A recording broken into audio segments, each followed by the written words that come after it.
Hola a todos, soy María Alejandra Villa, soy estudiante del tercer semestre de Comunicación Social en la UNAD y hoy los invito a hacer un recorrido reflexivo conmigo para conectar nuestro presente con el pasado de Latinoamérica, basándonos obviamente en una pregunta inicial. ¿Cómo entiende un comunicador social unadista la relación entre la sociedad moderna, los contenidos informativos y los conflictos que obviamente marcaron en los años 60 y 70 en nuestra región, especialmente una influencia de figuras como Ernesto el Che Guevara? En los años 60 y 70 fueron décadas de efervescencia y de convulsión en Latinoamérica. Estos movimientos sociales, luchas por la democracia, dictaduras militares, revoluciones, etc. Un caldo de cultivo donde la información y la comunicación jugaban un papel protagónico, aunque bajo dinámicas muy distintas a las que tenemos el día de hoy. En esta época, los medios de comunicación tradicionales, como la prensa escrita, la radio, la naciente televisión, eran grandes articuladores de información. Sin embargo, como bien sabemos nosotros, los comunicadores de la UNAD, la comunicación no es neutral. Los contenidos informativos que estaban condicionados de una manera muy fuerte en aquella época eran las agendas políticas y de poder. Esas donde los gobiernos, las fuerzas militares, los grupos de poder a menudo controlaban e influenciaban los medios para moldear la opinión pública a su favor. Los medios alternativos y de resistencia, que paralelamente surgieron medios más pequeños, a menudo que eran clandestinos o de resistencia, los cuales buscaban dar voz a los movimientos sociales y a los opositores. Estos medios eran vitales para contrarrestar las narrativas oficiales. El día que mataron a Che Guevara, ese video nos da una pincelada de cómo la figura de un personaje podía ser tratada por los medios. La cobertura de los eventos así era clave para construir narrativas, ya sea de un héroe o de un villano. Y aquí es donde la figura del Che Ernesto Guevara se convierte fascinante desde nuestra perspectiva comunicacional. Él no solo fue un líder revolucionario, sino que también fue un estratega de la comunicación, ya que sus mensajes eran cruciales y contundentes. Esa proclama es patria o muerte. ¿Y cómo entendemos esa influencia?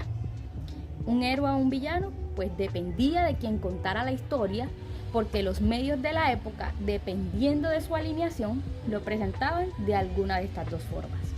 Y el pueblo, pues obviamente, tenía esa perspectiva que el medio le daba.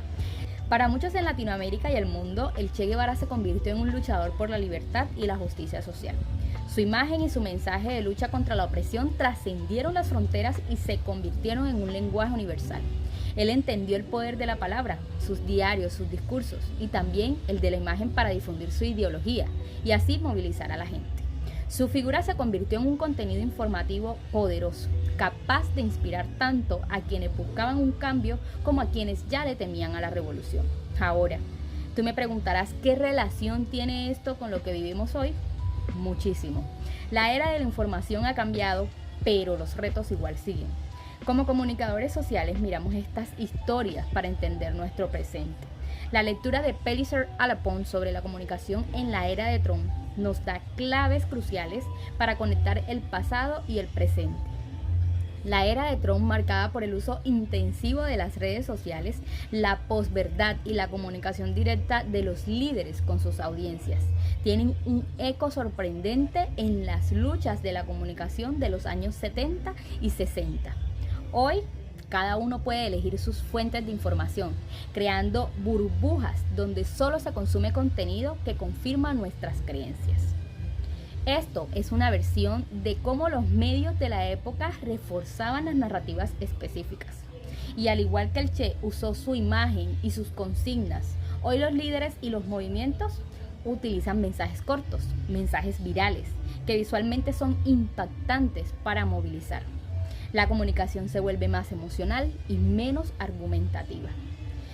La desinformación y las fake news son un desafío enorme, así como en los 60 y en los 70 existía una batalla por la narrativa. Hoy esta batalla se libra a una velocidad grande, enorme en el entorno digital. Nuestro trabajo como comunicadores es ser capaces de analizar críticamente los contenidos, identificar las agendas ocultas, promover la veracidad y fomentar un diálogo más constructivo, incluso en tiempos de conflictos. La historia de Latinoamérica, con sus conflictos y sus figuras icónicas como la del Che Guevara, nos enseña que la comunicación no es solo un reflejo de la sociedad, sino una fuerza activa que la moldea. Como comunicadores sociales unadistas tenemos el gran compromiso y responsabilidad de usar nuestras herramientas para construir una sociedad más informada, más consciente y sobre todo más justa. Gracias por acompañarme en esta reflexión y pues sigamos aportando desde la comunicación para un futuro mejor.